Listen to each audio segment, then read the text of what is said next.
Сегодня национальный лидер туркменского народа, председатель Халк Маслахаты Туркменистана Гурбангулы Бердумухамедов посетил посольство Исламской Республики Иран в Ашхабаде и выразил соболезнования представителям соседней страны.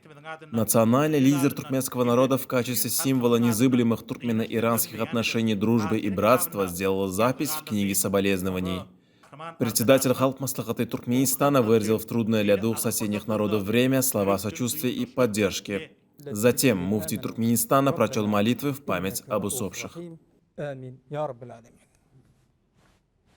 Hurmatly adamlar, İran İslam Respublikasynda bolup geçen dikçör helakçylygy baradaky habary çoňur gynanç duýgusy bilen kabul etdik. Bir pazaly helakçylykda goňşy ýoluň ýol başçysy meniň gaderli doganym Seyit İbrahim Araisi aradan çykdy. Seyit İbrahim Araisi gornukly siýasatçy we parasatly döwlet işgäri bolmak bilen öz halkynyň awadan we bagtýar durmuşda ýaşyny uğruna ören uly işleri bitirdi.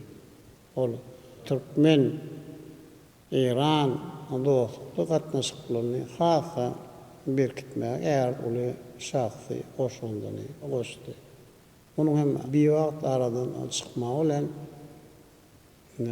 sizin ýoluňyň watanyna hyzmat eden o paly ogluny dost Türkmenistan bolsa hakyky dostuny ýitirdi. Şol dikçörde hem Seyit İbrahim Raisiniň ýanyna bolan hem ýokary wezipeli wekili dagdalarynyň hem wefat bolmagy hasa hem gynanýardyr.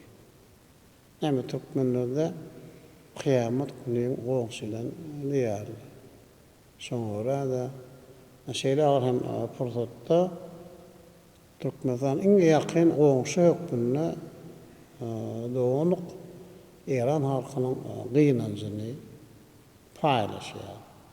Men ýendirgede İranyň ähli halkyna hem wefat bolanlaryň dogan garnaşlaryna hormatly prezidentimiň adyna öz adymdan hem de bütün halkymyň adyndan gynanç bildirýär.